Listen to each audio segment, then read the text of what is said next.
بسم اللہ الرحمن الرحیم۔ ناظرین، بیدار سرمدی اس دعا کے ساتھ آپ سے مخاطب ہے کہ آپ اور آپ کے اہل خانہ اور تمام عزیز و اقارب اچھی صحت کے ساتھ اچھی زندگی گزاریں۔ ناظرین، ملک اس وقت ایک شدید بحران کا شکار ہے۔ بظاہر ہماری سرحدوں پہ کوئی اغیار کی سپاہ حملے کے لیے موجود نہیں ہے، لیکن ملک کے اندر بے چینی اسی طرح ہے جیسے باہر کسی نے حملہ کر رکھا ہو اور لوگ بے چین ہیں۔ یہ بے چینی کیوں ہے؟ بہت سارے اس کے اسباب ہیں، اور اس کا ایک بڑا سبب وہ سیاسی محاذ آرائی ہے جس کی بنیاد قانون کی حکمرانی نہ ہونے کے باعث ہے۔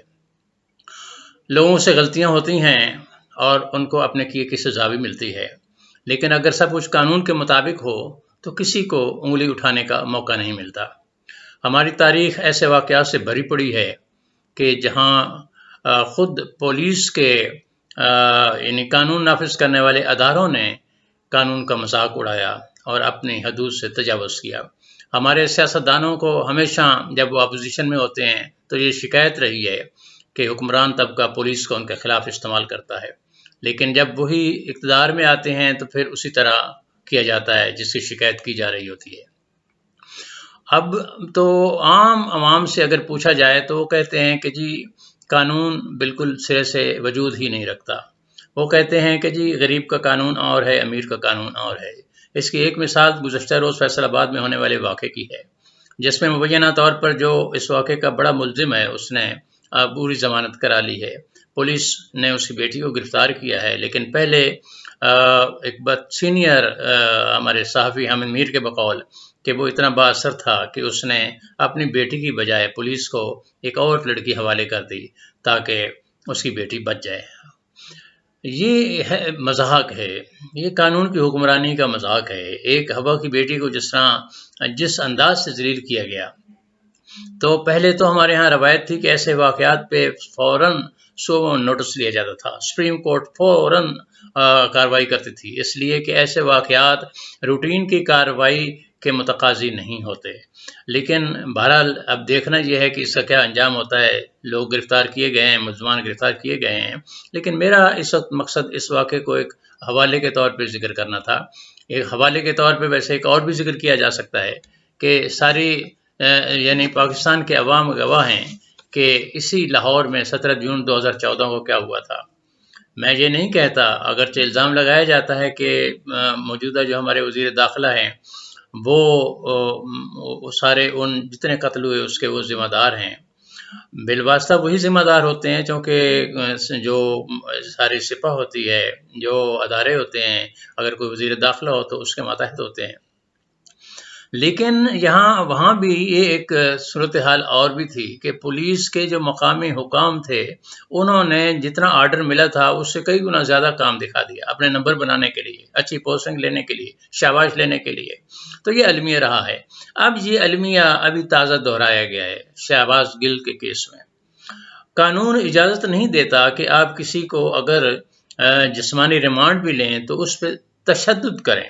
آپ سوال کر سکتے ہیں، آپ انکوائری کر سکتے ہیں، سب کچھ کر سکتے ہیں، لیکن ایسا نہیں کر سکتے جس طرح اس کے ساتھ ہوا۔ اور پھر میں یہاں حوالہ دوں گا، کسی اور نے تو اس کی گواہی نہیں دی، لیکن حامد میر صاحب جو ہمارے عزیز ہیں ان کا یہ کہنا ہے کہ ان کے ایسے حصوں پہ تشدد کیا گیا جو ٹی وی پہ نہیں دکھائے جا سکتے۔ اب وہ پیمز ہاسپٹل میں دوسرا ریمانڈ ملنے کے بعد پیمز ہاسپٹل میں زیر علاج ہیں۔ ایک عجیب کشمکش ہے، پورا ملک جو ہے جیسے ایک بخار کی حالت میں ہو۔ خود معاشرہ دو بڑے حصوں میں تقسیم ہو چکا ہے۔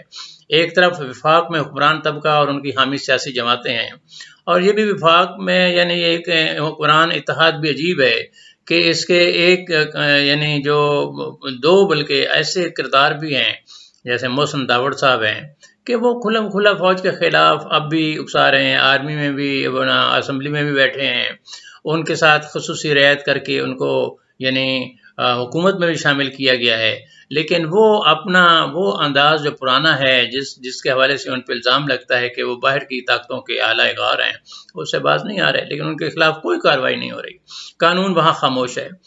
قانون اب یہاں پہ یہ نوبت جو ابھی شہباز گل صاحب کا واقعہ ہوا اور جس میں ایک یعنی ڈیوٹی مجسٹریٹ کی طرف سے ڈپٹی کمشنر اپنا اسلام آباد کو درخواست دی گئی کہ جناب یہ ایسا واقعہ ہوا ہے، کارروائی کی جائے، جس کے بعد یہ سارا سلسلہ آگے بڑھا ہے۔ تو یہ نوبت اس لیے آئی کہ ماضی میں جن حضرات نے اور بڑے بڑے سینئر سیاستدانوں نے وہ کچھ کہا، کوئی نوٹس نہیں لیا گیا، تو پھر اسی انداز میں ایک جملے ان سے بھی ایسے غلط نکلے۔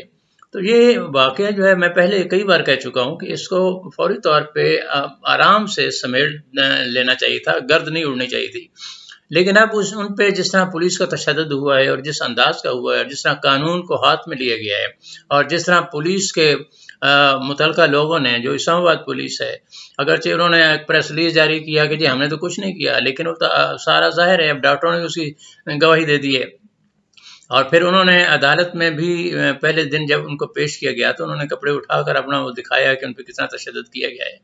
تو ایک دنیا جو ہے تسلیم کر رہی ہے۔ تو یہ جو قانون کو ہاتھ میں لینا ہے اور پولیس جو خود قانون کی محافظ ہے، وہ جب قانون کو ہاتھ میں لیتی ہے تو پھر معاشرہ تباہ ہوتا ہے، اور اس تباہی کا یہ یعنی نتیجہ ہے کہ آج ہم سب بے چین ہیں۔ آج خود حکمران وفاق میں حکمران جماعت بھی ایک طرح سے دیوار کے ساتھ لگ کر دفاعی انداز میں بیان دے رہی ہے، اور جو غرض و غایت تھی اس سارے معاملے کی کہ بھی ہماری مسلح افواج کے بارے میں ایک ایسی غلط بات کی ہے، وہ پس منظر میں چلا گیا ہے، وہ واقع پس منظر میں ہے، اور محض پولیس کی قانون کو یعنی غیر ضروری طور پہ ہاتھ میں لے کر خود پولیس کی طرف سے اس طرح کیا گیا کہ جس سے اصل مقصد ہی فوت ہو گیا۔ اب تو یعنی اور میں سمجھتا ہوں کہ اس واقعے کی آڑ میں جو وفاق کی حکومت ہے وہ ایک طرح سے انتقامی کارروائیاں کر رہی ہے، کم از کم تحریک انصاف کی طرف سے یہی کہا جا رہا ہے اور لوگ مان بھی رہے ہیں۔ تو سوشل میڈیا پہ ایک محاذاری جاری ہے، گرد اڑائی جا رہی ہے۔ میں بار بار کہہ رہا ہوں کہ جب تک قانون کی حکمرانی نہیں ہوگی، جب تک غریب اور امیر کے لیے ایک جیسا قانون نہیں ہوگا، تو معاشرے میں اس طرح کی صورتحال پیدا ہوتی رہے گی، اور یہ اس صورتحال میں ہم کبھی آگے نہیں بڑھ سکتے، ہم کبھی اس سکون کو حاصل نہیں کر سکتے جو ہماری ضرورت ہے، جو اس قوم کی ضرورت ہے۔ شکریہ۔